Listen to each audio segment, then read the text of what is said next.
Life with Donna. Hello, it's me, I'm back again, and happy Father's Day.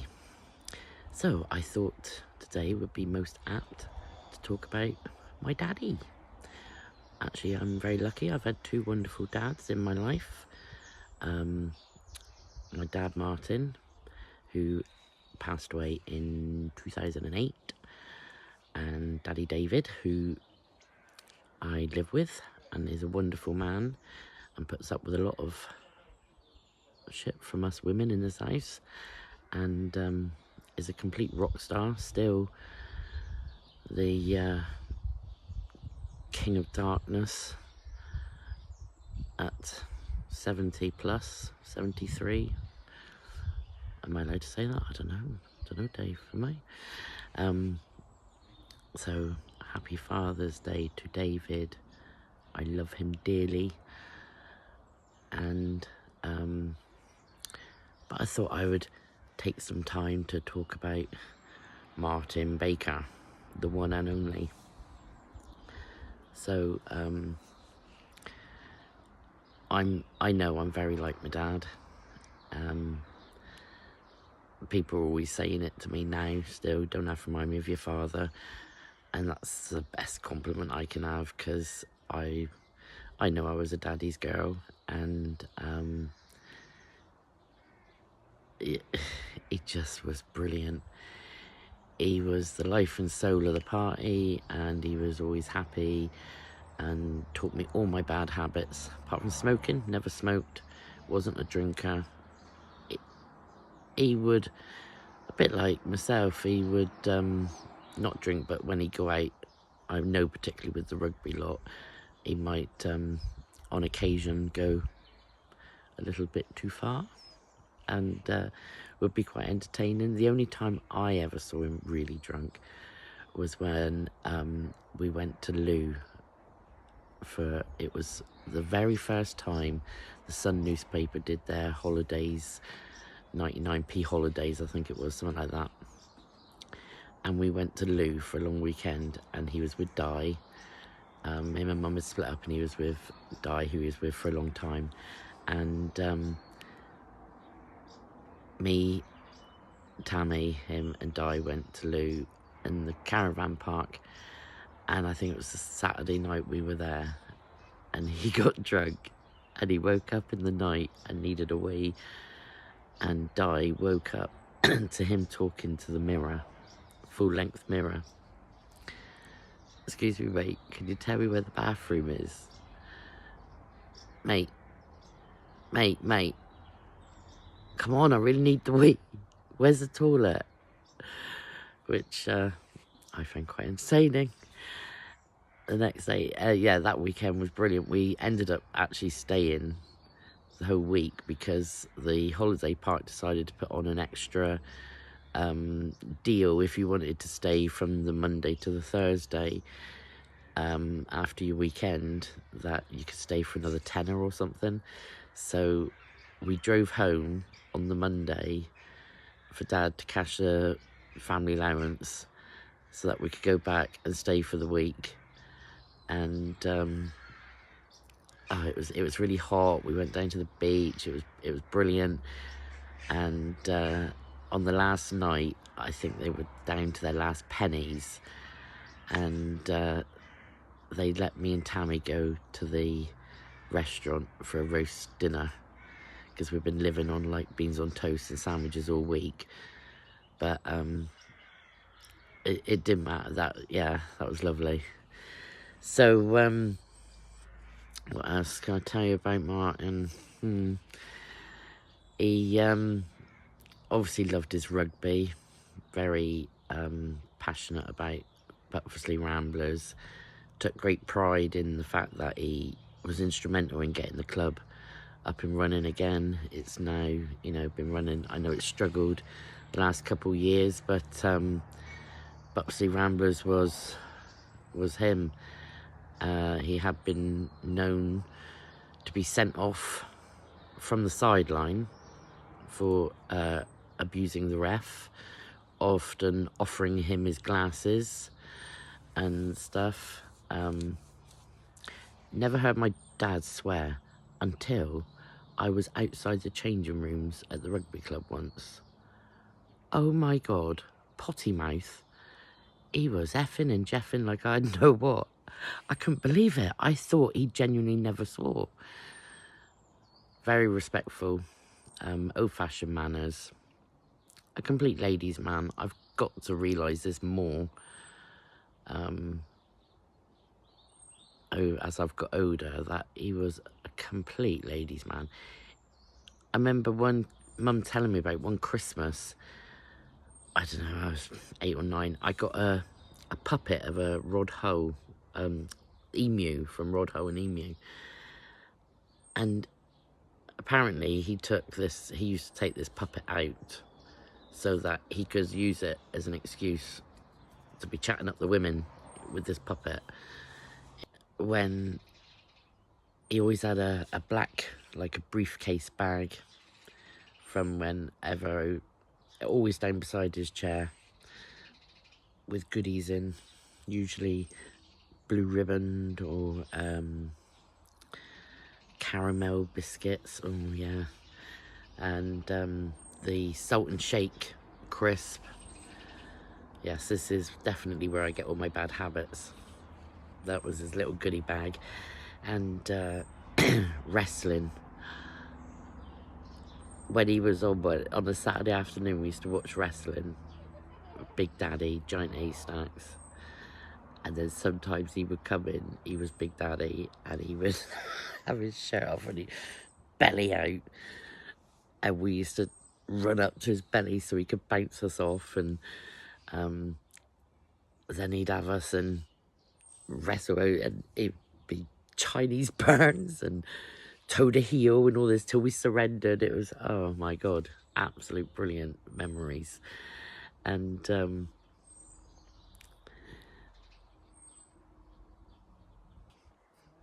he would get involved in all the town stuff, anywhere where he could inject a bit of fun. Carnivals, It's a Knockout, you know, fun days, all those sort of things. He would get involved as much as he could for the fun factor of it. Probably not a bit like me, don't want to actually organise things, but would definitely always get involved. Family parties and outings just got bigger and bigger because when Mum and Dad split, eventually, you know, it became very amicable. There's always the initial fallout, but so we would still mix families, and then when he was with Di, then her family got involved, so these family parties became quite a thing. I remember one New Year's Eve and there was always dares involved and silly games, and people were out on the estate. They had to ring the bell and shout Happy New Year and knock on neighbours' doors and do the chicken dance and things like that. And I mean, the neighbours, bless them, they all knew, oh, Martin's having a party, you know. And organised trips, family trips. I remember we went to, I think it was Longleat, yeah, and I think we all went in cars, or we might have got a minibus, I don't know. There was a load of us, and he had a whistle round his neck and this stupid jester's hat on, and we all had to, every time he blew the whistle, we would all have to line up behind him, and the last one into line would have to wear the hat and look very stupid. But he would do it at the most stupid times, and like when we were in the maze, and everybody, and it became a real thing. You did not want to be last. By the end of the day, we had other people who had nothing to do with us joining in. This line was just getting longer and longer. It was absolutely brilliant. Yeah. And then Alton Towers trip was brilliant. But there was something happened. One of the girls, one of the rides went wrong or something. She broke her arm. I think she was a friend of one family member or something. And they had to give her medical treatment, and because of it the coach was late. We were a few hours late leaving, and they tried to charge Dad some extra, you know, a couple £100 or something because of the extra time and all this. Anyway, he refused to pay because he was a stubborn old bugger, and I think it was Millman's were putting up signs outside Woodhome car park saying Martin Baker owed them this money, and he went and put it in, sort of would take it down and throw it in the park and all this. Oh God, it went on for ages. Very embarrassing. But if he thought he was in the right, then he was in the right. So and he actually wrote the eulogy for his funeral, and in it, at the end, I think he comments about if when you go outside the church there's a coach waiting for you, don't get on it because I haven't paid the buggers, or something like that. At the even then, see, in his funeral, everybody laughing, and that was him. Greyhounds, we used to, he loved greyhounds, and we had a pet greyhound, but he also raced, and him and his mate had quite a few dogs between them.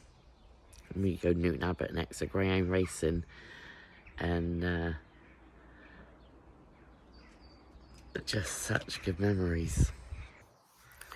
He was a bit of a lovable rogue as well. I think stories I've heard of when he was youngster of being in boarding school and being sent home because he had all his hair shaved off, and walking out of officer interviews and in the RAF because it wasn't his thing, and a bit rebellious, I think, and a bit of a scrapper, I think, as well in his days. I think stories I've heard of Buckfordsley and Ashburton lads, and you always knew if he meant business because he'd take his glasses off, and that's when it'd be like, Martin's took his glasses off, oh my God, watch out. Very rare, very rare.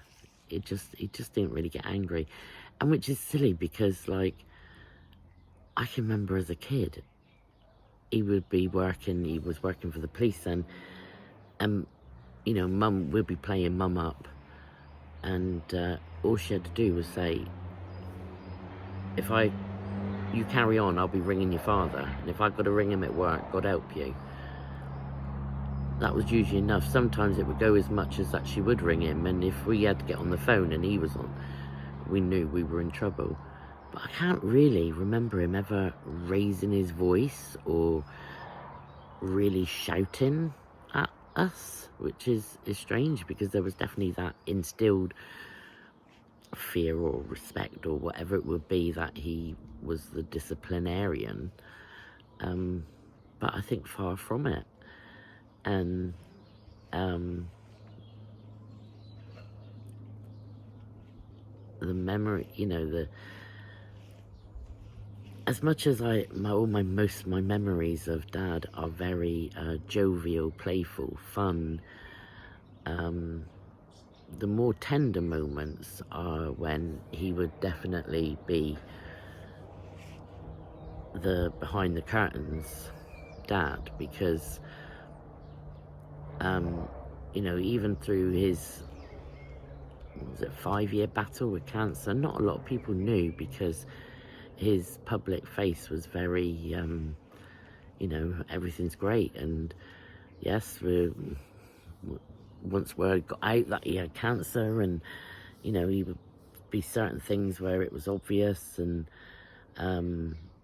when his head shaved and his voice went funny at one point and that, and people were becoming aware, and he was like, oh yeah, I've got this, don't you worry, sort of thing. And his attitude was absolutely brilliant, which I think gave us the extra few years with him, because he continued to he was originally had bowel cancer,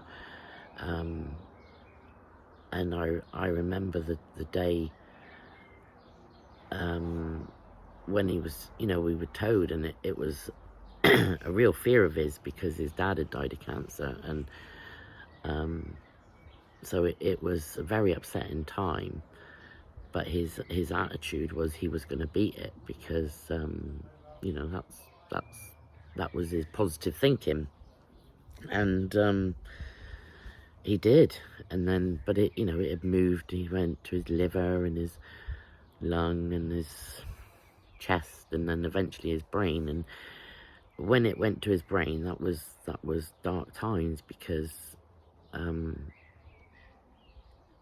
he sometimes he couldn't control, especially near the end, his anger outbursts, and more often than not they were directed at me, because I think it was safe. He knew it was safe. He knew that I trusted his love enough to know that it wasn't personal, whereas maybe Tammy, but then Tammy was his baby. I mean, I would quite often get in trouble for something Tammy done. It would soon get turned around onto me, which is, she was his baby girl, and that's it. So I think,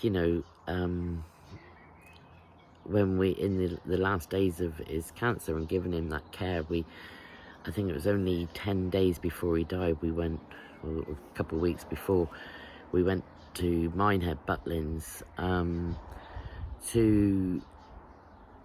he wanted to go to Spain. He had a big row on the phone with the companies, because he wanted to go to Spain. He wanted to take his girls on a holiday, and they wouldn't let him travel, and he was going absolutely mental.